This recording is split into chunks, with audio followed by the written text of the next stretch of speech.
Hi guys, and welcome back to another GW2 build video. I'm here on my Daredevil, just trying out another kind of fun build.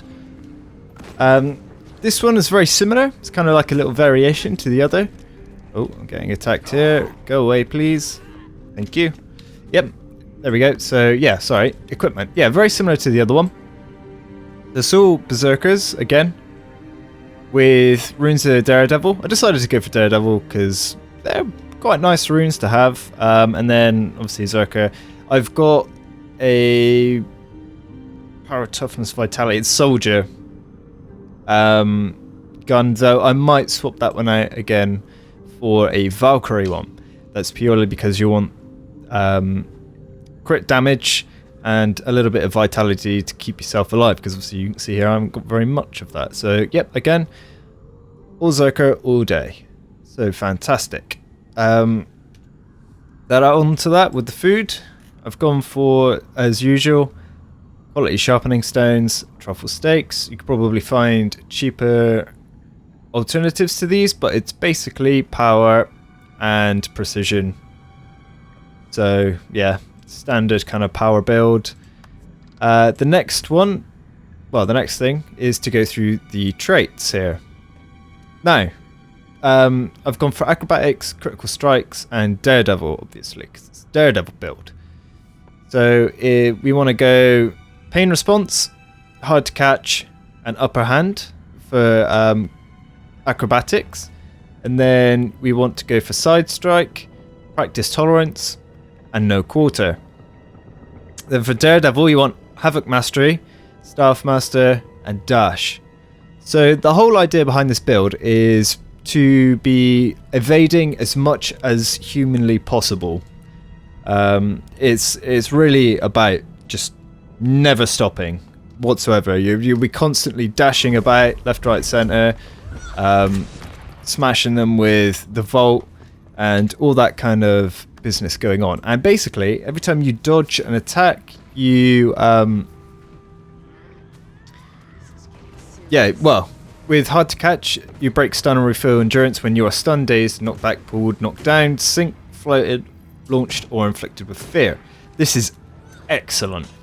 I mean, seriously excellent. If you're coming up against an enemy with plenty of CC, yeah, well, it's on a 30-second cooldown, but I tell you, it's amazing. I mean, 30 seconds sounds like a lot, but as soon as you realise that, you know, you just made a massive mistake and wandered into something that just knocks you flat on your ass, you're not going to do it again.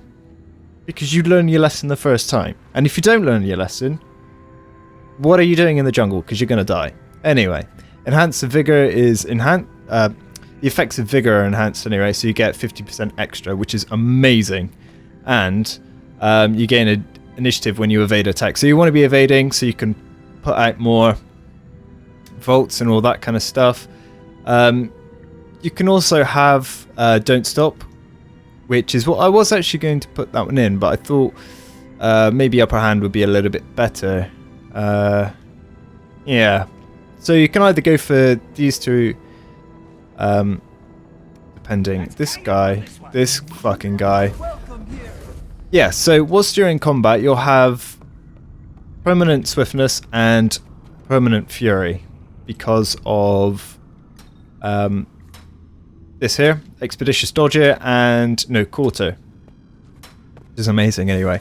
And then this here will remove any damaging condis when you're struck below 75% health, and will top you up on health, which you don't have much of, which is great because your critical hit chance is increased where your health is above the threshold. Fantastic. Yeah, so once again, I will attempt to not die. Not entirely sure if that's going to happen, but we'll give it a go.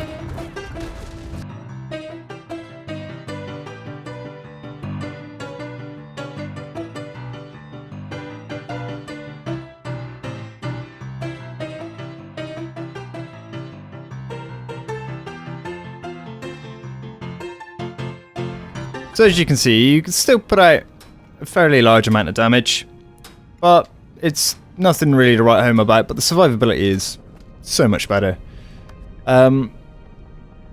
yeah, so you can go for that or that, depending on what kind of fight you're in.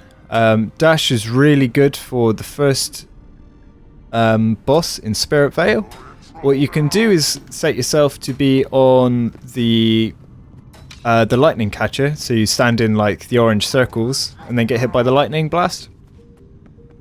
You just dash, and then as you can see just down here, unhindered combatant, that actually reduces your damage, so you can take 10% less, and so you just dodge through it, get that buff up for a couple of seconds, and then get hit by the lightning, and then you don't die.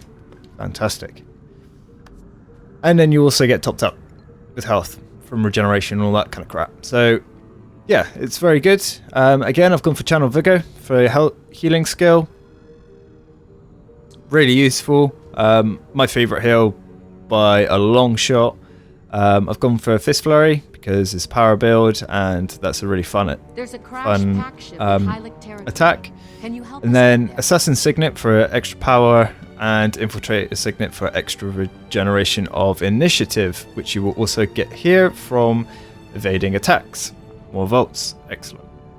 And then for elite skill, you can either go Bassy Venom or Impact Strike to ruin any kind of break bars or any of that kind of stuff. It's great for, yeah. They're both on the same cooldown, so it doesn't really matter. But yeah, again, probably not super useful, but I find it fun, and it's great for running around the jungle because you don't die. Like, the amount of evading and swiftness, and it's great for traveling. I mean, you can swap out the two pistols for a short bow, or you could even go weakening strikes or brawlers. Like this one you can change out. If you want to be using mainly pistols, then I would suggest moving these ones out, because this is only with a 360 threshold for range, whereas obviously you're at 900 range, well, between 6 and 900 with pistols, so it's not all that useful.